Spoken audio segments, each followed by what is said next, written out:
আক্ষরিক অর্থেই ক্রিকেট একটা পুরনো খেলা। আন্তর্জাতিক ময়দানে খেলাটির বয়স প্রায় 150 ছুঁতে চলল। এই লম্বা সময়ে ক্রিকেটের গুণগত মান ও ধরনে অনেক পরিবর্তন যে এসেছে সেটা বলাই বাহুল্য। প্রথম 100 বছর এই খেলাটা কেবলই বড় পরিসরে খেলা হতো, মানে কেবল টেস্ট আর প্রথম শ্রেণীর ম্যাচ। 70-এর দশকের গোড়ায় আসলো ওয়ানডে ক্রিকেট। শুরুতে আয়তনে কমলেও খেলার ধরনে বড় কোনো পরিবর্তন আসেনি। পাওয়ার হিটার কিংবা স্লগার বলতে তেমন কোনো শব্দই ছিল না। ফিল্ডাররাও ছিলেন না আজকের মতো উদ্যমী। কিন্তু পরিবর্তন তো পৃথিবীর নিয়তি। ক্রিকেটই বা কেন বাদ যাবে? বিয়ন বর্গ যেভাবে দুই হাতের ব্যাকহ্যান্ডের প্রচলন করেছিলেন টেনিসে, তেমনি ক্রিকেটেও এসেছে যুগান্তকারী পরিবর্তন। আর টি-20-র এই যুগে এসে যেন রোজই আসছে নানা রকম ইতিবাচক ও নেতিবাচক পরিবর্তন। আর ক্রিকেটের এই বিবর্তনে পেছনের মানুষগুলোর সংখ্যা নেহাতে কম নয়। এবার তাদেরই স্মৃতিচারণা করা যাক। ক্রিকেটে বড় পরিবর্তন এসেছে অবশ্যই ব্যাটিংয়ের মানসিকতায়। আগে যেমন টেস্ট আর ওয়ানডে ব্যাটিংয়ে বড় কোনো পার্থক্য ছিল না। গ্যারি সোবার্সের মতো দুই একজন বাদে কেউই বোলারদের মেরুদণ্ডে শীতল স্রোত প্রবাহিত করতে পারতেন না, সেই চাহিদাও ছিল না। তবে এরপর এলেন এক ক্যারিবিয়ান। কোনো হেলমেট ছাড়াই মুখে চুইংগাম চিবুতে 22 গজে এসে প্রমাণ করলেন বলটাকে স্রেফ পেটাতেই হবে। তিনি স্যার ভিভ রিচার্ডস। আধুনিক ক্রিকেটের তিনি অন্যতম সেরা কিংবদন্তি। একই সময়ে অস্ট্রেলিয়ার ডিন জোন্স অথবা ভারতের কৃষ্ণমাচারী শ্রীকান্তও ভয়ডরহীন ব্যাটিং করতেন। তবে ভিভ ছিলেন অবিসংবাদিত সেরা। পরবর্তীতে সচিন টেন্ডুলকার, বীরেন্দ্র সেহবাগ, অ্যাডাম গিলক্রিস্টরা বা এবি ডিভিলিয়ার্সরাও ওই একই ধারার লোক। আর ক্রিস গেইল এসে বলে দিলেন বলটাকে কেবল পেটানোই নয়, বাউন্ডারি কিংবা ওভার বাউন্ডারি হাঁকাতে হবে। দৌড়ানো কেবল সময় নষ্ট করার অপর নাম। 70 বা 80-র দশকে বিশ্বে প্রচুর কোয়ালিটি ফাস্ট বোলার ছিলেন। ওয়েস্ট ইন্ডিজের পেস চতুষ্টয়ের সাথে যোগ হয়েছিল অস্ট্রেলিয়ার জেম থমসন ও ডেনিস লিলি। পাকিস্তানে ছিলেন ইমরান খান কিংবা সরফরাজ নওয়াজ। ভারতে ছিলেন কপিল দেব। ওই সময়টায় বিশ্বের ফাস্ট বোলিং চূড়ান্ত রূপে পাল্টে যায়। কি ছিল না তাদের? গতি, মুভমেন্ট সব। কেবল জেফি নাকি 180 কিলোমিটার গতিতে বল করতে জানতেন। আর ম্যালকম মার্শাল, মাইকেল হেলডিংরা ব্যাটসম্যানদের নরক যন্ত্রণা দিতে জানতেন। সরফরাজ নওয়াজের হাত ধরে পৃথিবী দেখে আরেক বিপ্লব, রিভার্স সুইং। 90-এর দশকে দেখা যায় আরেক বিপ্লব, ওয়াসিম আকরাম, ওয়াকার ইউনুসের জুটি আলোড়ন তোলে। পাকিস্তানের অস্ত্রশালায় পরে যোগ হন শোয়েব আখতার।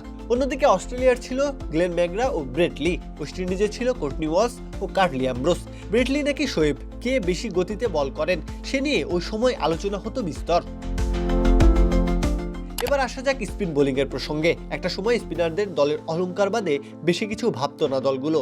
হ্যাঁ, গ্যারি সোবার্স কিংবা হেডলি ভেরিটির মতো কিছু কিংবদন্তিরা নিজেদের কর্মগুণেই ছিলেন, কিন্তু অধিকাংশ দলই স্পিনার রাখতো না বললেই চলে। এর আগে অবশ্য আলফ ভ্যালেন্টাইন বা সানি রামদিনের জুটি দেখেছিল ক্যারিবিয়ান ক্রিকেট।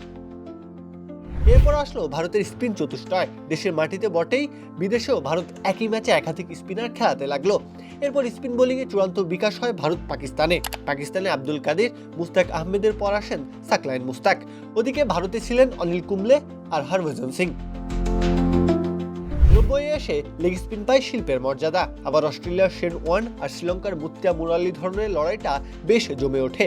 দুজনের মধ্যেই সর্বকালের সেরা স্পিনারকে, সে নিয়ে আজও আলোচনা হয় বিস্তর।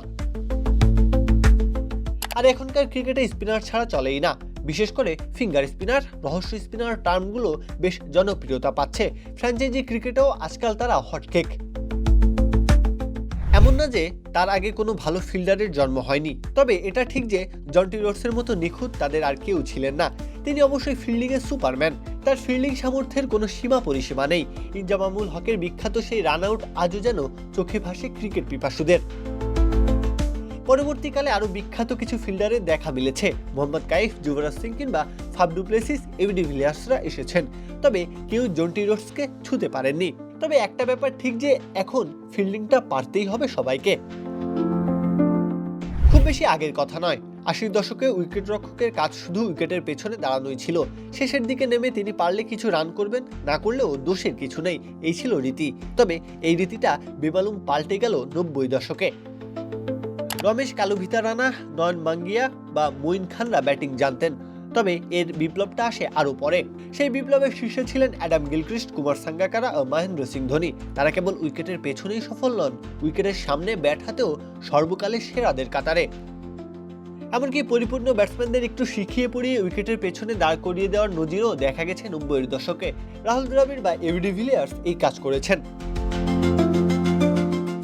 এখনকার সময় উইকেটরক্ষকদের ব্যাটিং জানাটা বাধ্যতামূলক।